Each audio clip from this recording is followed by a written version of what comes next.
आलोक जी, मैं आपसे अब काउंटर, राघवेंद्र जी आपको जवाब देंगे, मैं काउंटर क्वेश्चन करता हूं। राघवेंद्र जी की तरफ से मैं वकालत नहीं कर रहा, लेकिन एक बात बताइए, मोदी 2024 में प्रधानमंत्री मोदी के बाद सबसे ज्यादा रैली देश भर में किस नेता की हुई? आपको तो सब ज्ञान है ना। योगी आदित्यनाथ। बात खत्म हो गई ना। उसके लिए राघवेंद्र जी की मोहर या बीजेपी पार्लियामेंट्री बोर्ड की बैठक की जरूरत ही नहीं है, क्योंकि मैंने इसलिए तो कहा मतलब आप मान रहे हैं स्टार कि इस पार्टी प्रचारक। का पत्ता कट गया। अरे भाई, ये आप मेरे मुंह से कहलवाइए, मैं सारे सवाल राघवेंद्र जी से आपको पूछवाऊंगा। लेकिन आप ये देखिए ना, मैंने इसका एग्जांपल क्यों दिया, क्योंकि कैंडिडेट चाहते हैं कि मेरे यहां सबसे विश्वसनीय नेता पहुंचे, और उनके पहुंचने से चुनाव हारा या जीता जाएगा, मेरा चुनाव बदल जाएगा। तो आपने ही जवाब दिया। मैं राघवेंद्र जी के पास आऊंगा, लेकिन अभी नीरज मेरे जी, ये one for all settle down कर दिया क्या अमित शाह जी ने? जो ये विपक्ष रोज एक शिगुफा छोड़ता था कि कोई इंटरव्यू में उन्होंने कह दिया कि मैं तो गोरखपुर चला जाऊंगा या मैं पार्ट टाइम। थोड़े में ज्यादा स्वाद, यही तो है इसकी खास बात। वाओ मम्मा, क्या स्वाद है। अरे मेरे राजा, राजनीति करने नहीं आया हूँ और फुल टाइम मैं रहूंगा नहीं, थोड़े दिन है, तो ये सब बंद है कि अगला 27 का चेहरा वही है। मुझे लगता है पुष्कर जी, अखिलेश यादव का ये बयान है वो सस्ती लोकप्रियता की पहचान है। और मुझे लगता है कि वो उत्तर प्रदेश जैसे बड़े राज्य के मुख्यमंत्री रहे, पूर्ण बहुमत की सरकार रही और 5 साल वो सत्ता में रहे, तो वो बहुत परिपक्व नेता की तरह उनको बोलना चाहिए। और देश की सबसे बड़ी महापंचायत में बोल रहे थे, जैसा हमारे सहयोगी साथी ने भी एक बात कही कि उनके बहुत सारी चीजें ऐसी लगी जिनसे लगता था कि वो समाजवादी पार्टी के इतने बड़े मुस्लिम मतदाताओं के ठेकेदार होने के बाद भी कुछ पैरवी नहीं कर पाए। मुस्लिम भाई अपने आप को ठगा महसूस कर रहे हैं। निश्चित रूप से मुझे लगता है कि अखिलेश यादव जी को डिलीट रिपीट इन पे चर्चा नहीं करनी चाहिए।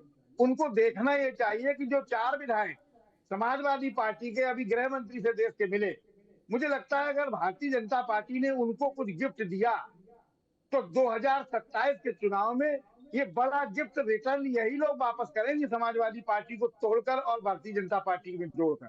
बहुत बड़ी भगदड़ का सामना भारतीय जनता पार्टी और समाजवादी पार्टी को करना पड़ सकता है।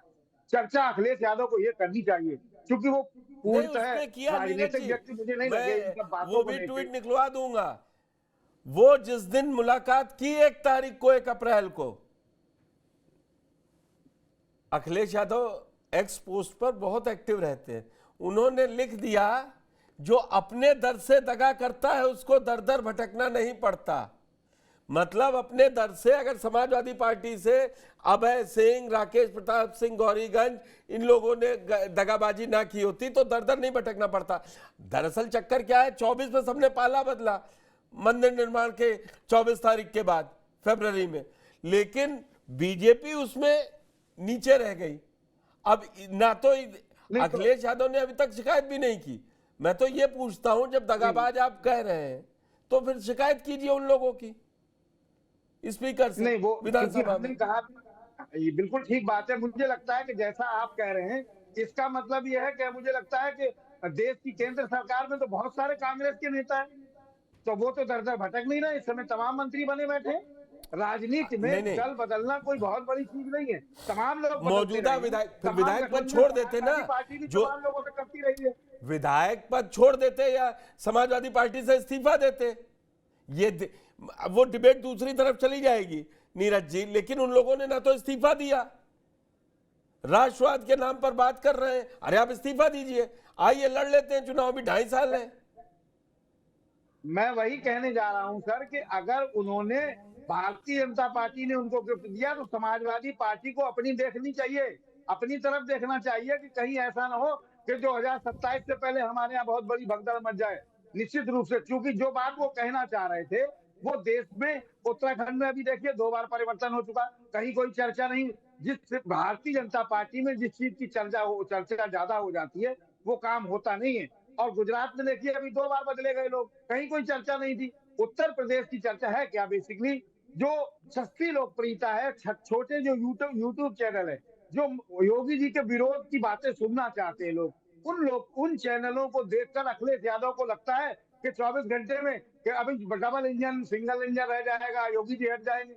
मुझे लगता है कि उत्तर प्रदेश में ही नहीं, जैसा भारतीय जनता पार्टी के प्रवक्ता ने भी कहा, आदरणीय राघवेंद्र जी ने, उत्तर प्रदेश के बाहर भी लोकप्रियता है योगी आदित्यनाथ जी की। और उत्तर प्रदेश में जो सबसे बड़ी लोकप्रियता उन्होंने हासिल की वो केवल कानून व्यवस्था के नाम पर की। और उत्तर प्रदेश की कानून व्यवस्था निश्चित रूप से पहले से बेहतर है। हम, आप और उत्तर प्रदेश की जनता महसूस करती है इस बात को लेके।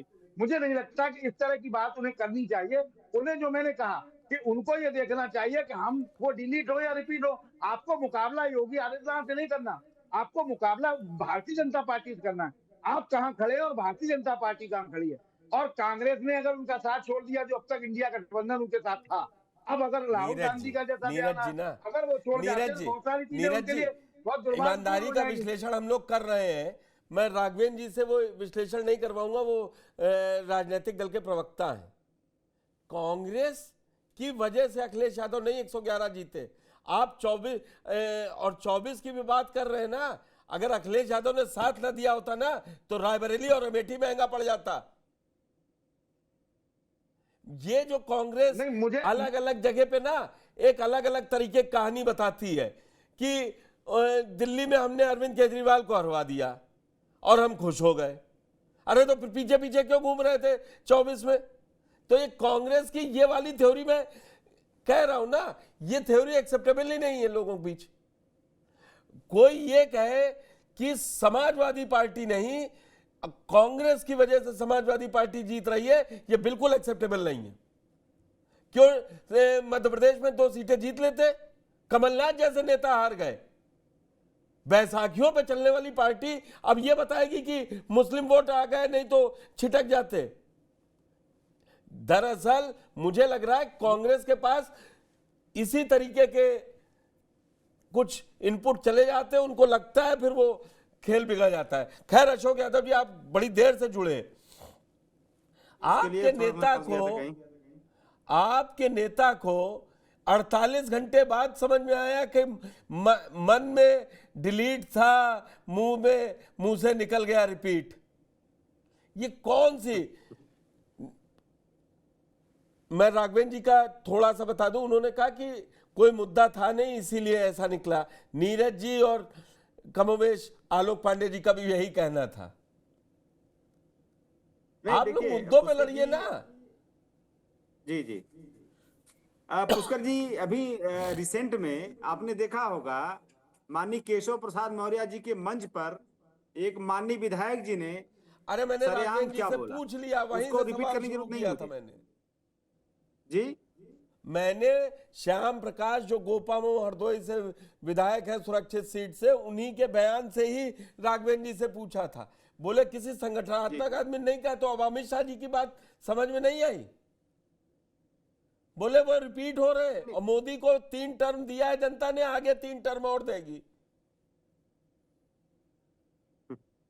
देखिए पुष्कर जी, आपने वो बात पूछ लिया, वो बात को मैं छोड़ के दूसरी बात कर रहा हूं। आपने देखा होगा महाकुंभ के दौरान जो घटनाक्रम हुआ था, माननीय मोदी जी ने केंद्र से जो हमारे श्रद्धालु मारे गए थे उनके प्रति गहरी संवेदना व्यक्त किया। उनके सरकार क्या लोगों ने संवेदना की, और उनके संवेदना व्यक्त करने के लगभग 10 घंटे तक माननीय योगी जी क्या कहते रहे, भ्रम फैलाया जा रहा, भ्रम फैलाया जा रहा। तो भ्रम केंद्र फैला रहा राज्य के खिलाफ, राज्य जो आरोप लगा रहा है केंद्र के खिलाफ, जो है केंद्र जो भ्रम फैला रहा है योगी आदित्यनाथ के खिलाफ। और दूसरी बात, सीपीसीबी की रिपोर्ट आप देख लीजिए, सेंट्रल पोल्यूशन कंट्रोल बोर्ड और Uttar Pradesh pollution control board की रिपोर्टों में क्या कितना खींचतान थी। और नंद किशोर गुर्जर जी इन्हीं के विधायक हैं, हमारे विधायक तो है नहीं, लगातार किस तरह की बातें कर रहे हैं। तो जो भी घटनाक्रम घटित हो रहा है, इससे एक, मैं तो 3-4 घटनाक्रम बताया हूं। आप लोकसभा चुनाव के बाद आप अयोध्या का जब समीक्षा हो रही थी, अयोध्या के साथ साथ कई सीटों की समीक्षा हो रही थी, क्या क्या बातें निकल के आ रही थी। छोड़िए ना, कौन किसको हरवा दिया, हो गया ना नवंबर में 10 सीटों का। थोड़े में ज्यादा स्वाद, यही तो है इसकी खास बात। वाओ मम्मा क्या स्वाद है, अरे मेरे राजा। सबका राजा आरती और मसाला।